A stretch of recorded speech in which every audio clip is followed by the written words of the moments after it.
Join us for another episode where real men have real conversations about leadership, relationship, morality, and dominion. Welcome to Mancode.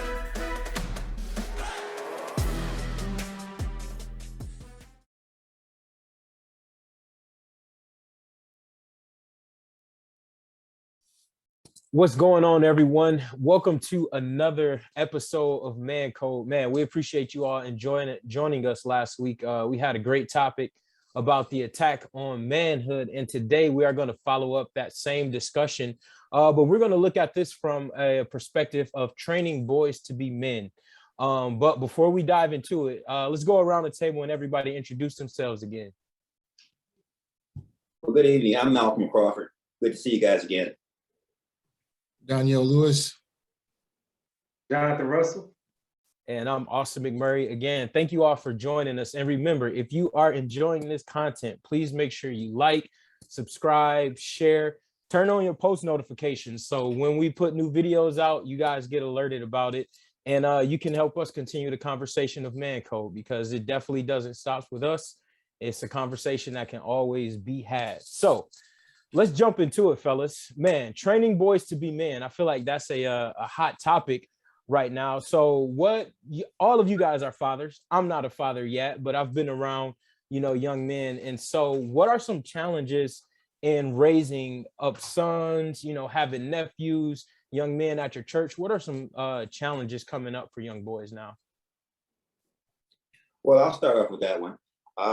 That's a good question, because there are many, many challenges today. First of all, we live in a society that's so fast, that's moving so fast, that's changing so much. I think about when I was coming up, we had our things taking place, but nowadays children, one thing I would say is exposure. Children are exposed to so much, whether, it's like the media just constantly bombarding them. When I was coming up, we could see things and do things and so forth, but we didn't have everything. They pretty much have the world at their fingertips now, access, YouTube or Google, whatever. You can search up anything now. And if parents aren't screening or monitoring what they're watching, pretty much the world is at their hand. And secondly, I would also say that when I was coming up to the old saying, it takes a village to raise a child and so forth. That idea has kind of gone away, especially in the Western world from where I'm at. If you were in trouble and you were on, let's say, James Street, and Miss Edmond saw you, she would be getting you back to where you live, and then your mother and father would deal with you too. You see, so there's just a few. I could go on and on, but I don't want to talk all day. But those are some things, just the raising of children, the lack of disrespect and so forth, things like that. The parental way they raise the children and so forth. So yeah, those are just a few things. What I would think right off the bat.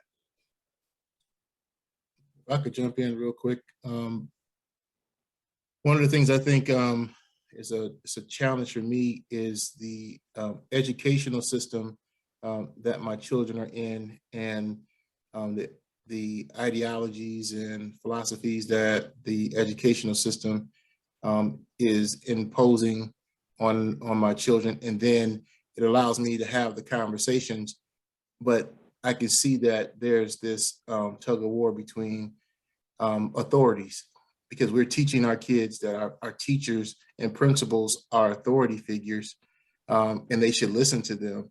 And when the information they're providing goes contrary to what is being shared at home, or even for some families not shared at home, now we're allowing the educational system to format our kids to think and look and view and operate in society maybe different than what we actually believe.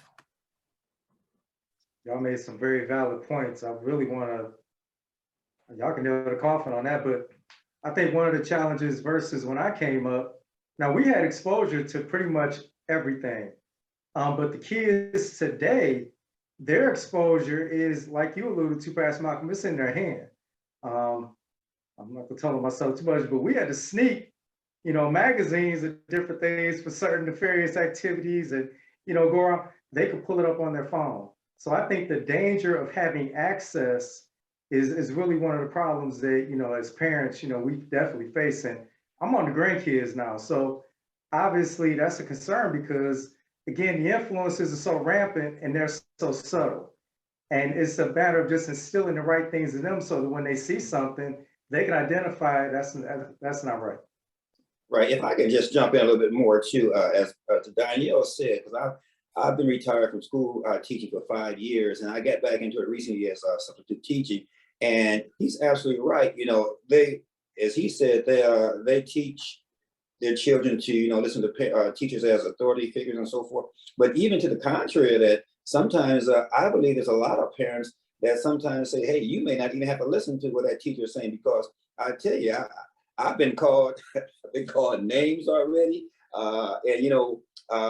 It's just like, man, there's no respect for authority, even with teachers nowadays to a degree. There's, it's a little bit different day, So not saying that all children don't do that. All children are disrespectful, but I tell you, it's a different day. Yeah, I agree with you 100%, Pastor Malcolm. It seems like we live in an era where parents try to justify their kids' actions no matter what the kid does, right? It's always the teacher's fault. It's always the principal's fault. It's always the coach's fault. Like, how many times have we heard stories of parents calling to go off on coaches because their son is not getting any playing time? But if that parent were to go to their basketball practice, football practice, whatever kind of practice, and see their son not working hard, it'd be like, oh, this is why you're not getting any playing time. So it's like the level of that parent versus child accountability just isn't there. And I think a part of that is because we have babies raising babies now. It's so crazy. Like, I graduated high school in 2009. I'm 30, and I have some classmates that have like 15-year-olds. And it's just that's like such a crazy concept to think about. And so I think that has a large part to do with it. And Donnell, you kind of started this conversation from the standpoint of education, with just how much is being taught in our schools now. And we're so encouraged as young men, right, as men, to go off to school, go to college, get an education, make sure you apply yourself in school. But there's so many different attacks on manhood from an education perspective. How do we equip our young men to know who they are as they go in the world and come out and just exposed to so much of this information you all talk about? I think it starts from birth. I think, I'm gonna be honest, I think, how sometimes, mothers may speak to the child in the womb, play music, identify. I'm gonna be honest, I think in today's world, probably should have been done all along. Some parents probably were already hip doing this. I think you should speak positive things into them. You should read scripture to them. You should just get them trained up from start. Because again, if they have a moral fabric about themselves and they see your character is different from what they're being exposed to, they're going to lean your way because, okay, this is what my role models are doing. So I think that really has a lot to do with it. So even if you send them and they experience something, they just kind of cross the wrong, like being questioned about their sexual orientation or being questioned to ask, do you want to choose what sex you are? They'll be like, well, no, that's not right. I'm gonna go talk to my mommy or my daddy about this. So they will have that in them to have that checkpoint. And I think that's the biggest thing going in right there. It starts at home. Yeah, I would say, even to add to what Jonathan just said, I think sometimes parents feel like they are trying to protect their kids or shelter their kids from the world. And in some aspects, they're doing a lot of damage because they aren't having key conversations, because these kids are now having conversations at much earlier ages. My 9-year-old daughter keeps coming down. It's like, what is this? What is this? What is this? And I'm like, okay, who's talking to you about this? And but one of the things that we have just made a decision to be as parents is keep it 100 with our kids, is to talk to them about whatever it is that comes in the door, try to have a conversation at an age appropriate level, and leave it there, and say, this is kind of where we're at with our understanding or defining what it is. It's not something that's age appropriate for you to be, you to be talking about, or people to be talking around you. And so we try to give them not only education, but try to give them some tools in order to help filter the conversations that are around them. Now, I know that kids sometimes don't have the social fortitude that other people can have, as far as saying, you know what, this conversation is inappropriate, and just say it, and then either get up and leave or change the conversation. So I do know that there's still a level of social peer pressure that's actually there. But I think, to Jonathan's point, the more you galvanize them at home, it really helps and goes a long way. At least they have something to weigh up against what they're hearing out in the world, versus just eating the whole apple, so to speak. Exactly. Yeah, and I would just concur with what everyone pretty much said. It all starts at home. The Bible talks about training a child and so forth. Have that open dialogue with them, and when they come back with some things that you know is contrary to the Word of God, you have to talk to them and be honest and open, and talk to them about the truth and love. Anything that's contrary to the Word of God, you can't condone, you can't go along with it. You just have to address it, and with love, and seek God and how to address them on those issues. And that's what I would say to that.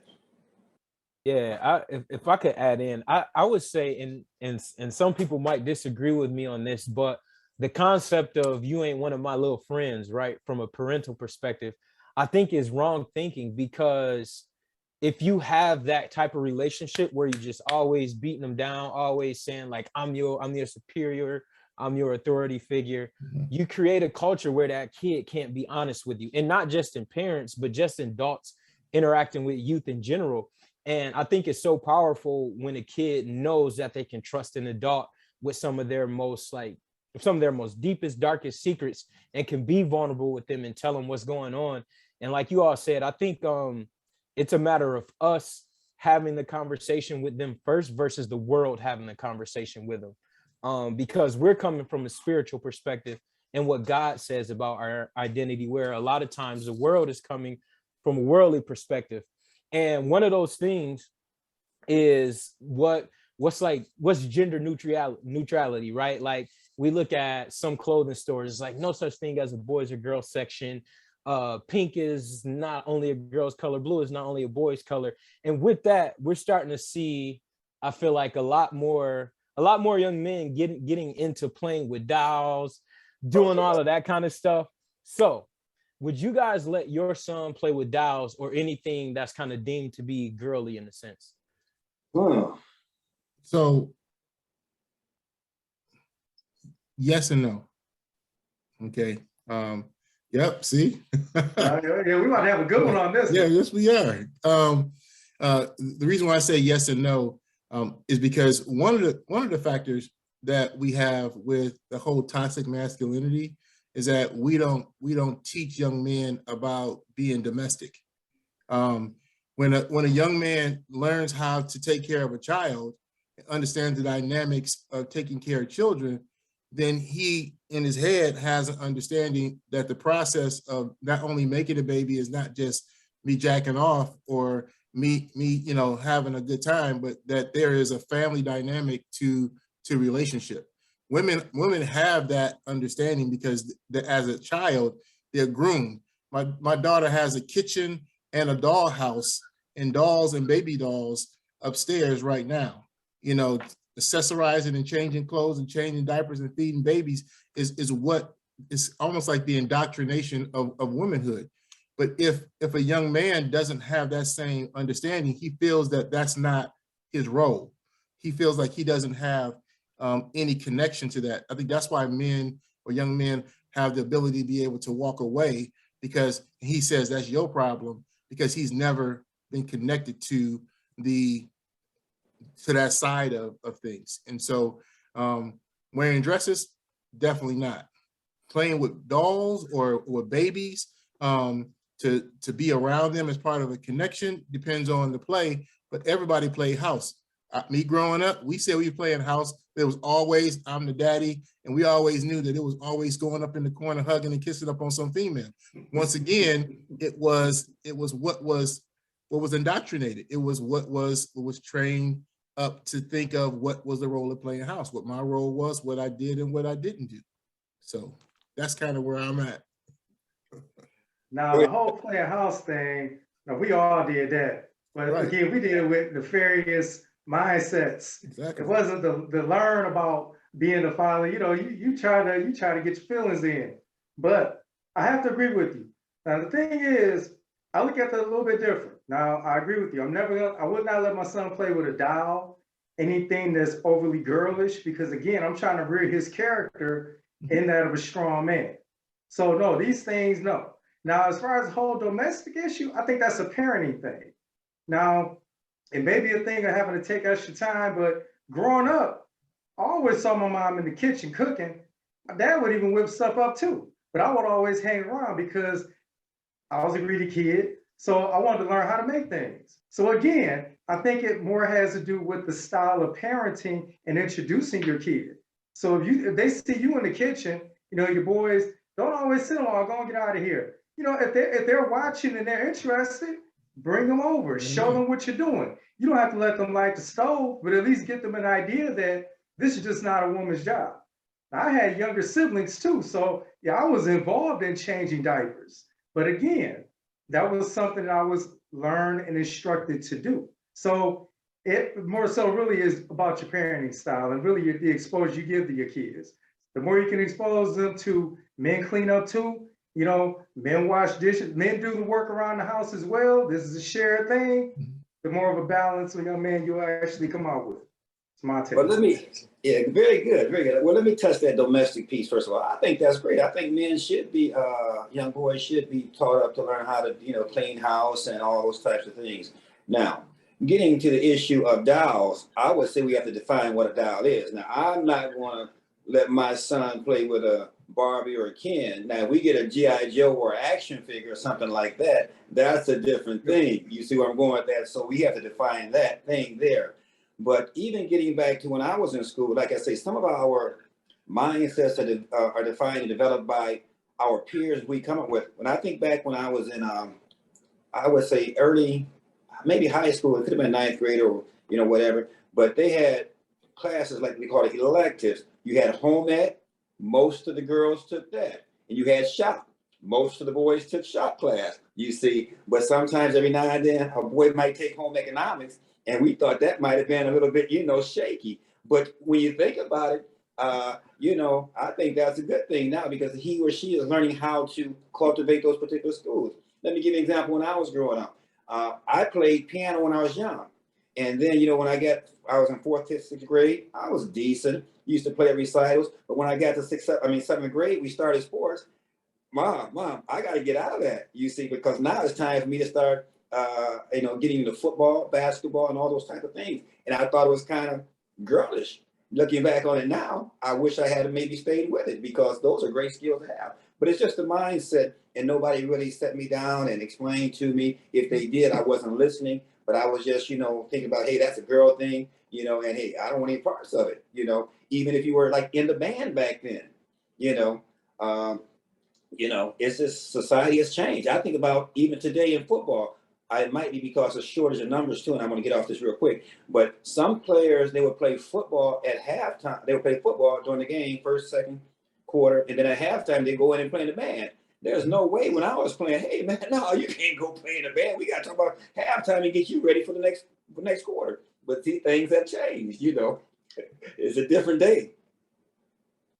So let me ask this question: if one of you guys hypothetically saw your son playing with a doll, or, you know, one interested in dressing up in women's clothes, how would you address that scenario? Because I feel like with this generation, one thing I can say that because my generation is kind of like at the beginning of it, we're very rebellious. And if you tell us no on something so many times, we're going to find ways to go and do it anyway.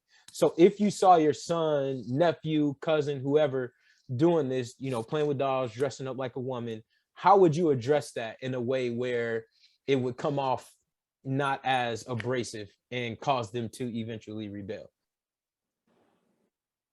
We need to go have a talk.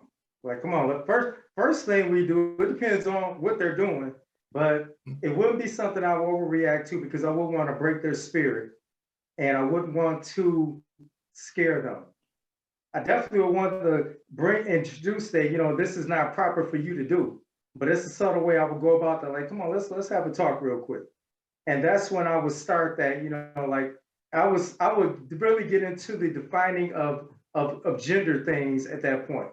If it wasn't clear to you before, let me make this extra clear to you now. But again, it's all in your approach. So you're right. I wouldn't come off, because I think regardless of the generation, we're all actually from different time points. So I think you can all agree with that. If you got barked at too harsh, sometimes it'll create a fear in you. But at the same time, if you're barked at without explanation, you may still try to go back and sneak and do that same thing. But if I understand the reasoning and the why, not that you always have to explain everything as a parent, but with some things, particularly this, you definitely want to give a good explanation and let them just understand the ground rules for where they stand. Yeah, if I could jump in, I think one of the things that I personally would do, because that's two different things. Once again, obviously, I said if they were playing with a doll, I'll be out on either side of it. I'm observing, because obviously I'm walking up on something. Okay, and so if I'm walking up and I see either my male child with a dress on, I'm going to go and ask him some series of questions like, hey, why do you have on this dress? I'm going to start asking him questions in order to fill him out. And then I'm going to talk to him about culturally, we don't wear dresses. Culturally, we wear pants and jackets and shirts, and I'll go over what we wear culturally, because you have to come from a cultural standpoint, because it's just culture. It's not masculinity, because if you go over to Ireland, men wear kilts, they wear skirts. And so it's a cultural thing of masculinity in the United States, at least for African Americans, because I can't say United States, because the reality of it is that we're a melting pot. We are made up of all cultures. So, culturally, we don't do this. And that's where I would hang my conversation discussion, because when you try to make it matter of fact and say men don't, and then they see someone who's a man from another culture, and they'll say he's wearing a woman's dress, that shows my lack of understanding of cultural differences. And so we have subscribed a lot of things to masculinity based on cultural norms. So when it came to dress, I would address it that way. When it comes to dolls, there's only so much you're gonna be doing with a baby doll. Either you're gonna be holding it, burping it, feeding it, changing it. So frankly, I'm not necessarily threatened. As I said before, we would talk about, taking care of babies. We'll talk about your role as a male in that cycle, but that's how I would handle it. Well, that's good. I love those perspectives that you guys have brought in, especially about the different cultures, because you're absolutely right. In different cultures, people can comport themselves certain ways. But in America, as for me and my house, okay, let me get to my house. All right. With that being said, I'm going to go to my son, or mom, first of all, and ask her, have you noticed anything maybe peculiar and so forth? I'm not going to jump off the handle, but usually, if there's some primitive tendencies, you probably have noticed them if you think they may be going that direction. These things probably just haven't popped up overnight. But as far as wearing a skirt, we're gonna have a conversation. And me, I'm not gonna, like you say, just jump all down the person's throat. But if I come in and catch you with a skirt or a dress on, you better give me a good reason why you have one on, because we're definitely gonna dialogue it, and it's coming off real quick. And you're not gonna wear it around me or in my house. That will probably be the last time that you wear it, you see. So we're gonna have all the conversations. And nowadays, if it were to happen now, I probably would be a little bit more wiser, a little bit more sensitive to. But when I was around my early 30s, I have to be honest. I don't know if I would have been as wise and as cool with it as you guys have said. Hey man, come here. What you doing? You know what I'm saying? Hey, you ain't gonna have no. If you being honest, ain't gonna be no sissies around here. That type of conversation. If you just being real. Mm-hmm. Right. Right. I can only speak from a 50-year-old perspective right now. I can't. Okay. Yeah. Okay. Yeah. Times are definitely different in how we approach things. And the common thing in what you guys are saying is centered to me all around training, right? how we train our boys to be men. So do you think training a boy to be a man can have a negative impact on their identity as well? No, I the think, Bible. Go ahead, Daniel. no, go You jump ahead. in. No, go ahead. No, the Bible says train up a child in the way they should go. And if if you go to African cultures, they have rites of passage, training, and so forth. There's certain things that the men do, the women do, and so forth. And this is what our Men of Valor group is based off. Is First Kings 2:2, I believe. David was on his deathbed. He called his son. He called him into the bed. He said, I go the way of the earth. Show thyself a man. And so what he's saying here, as I depart and leave you, I want you to be a man. And I don't know if he had time to explain all what that entailed. But yeah, you have to. I don't think if you're doing it with love and it the right way, that it's a negative thing, because you definitely want to impart that. You want to impart that to your children, especially the male child that's coming up. Of course, show thyself a man. A lot of people can tell you to be a man, but there has to be some training on how to be a man. I would just say it and then not give any instruction on how to be a man. Then you're doing the kid an injustice in how they turn out. If they don't see a man, that's could be challenging.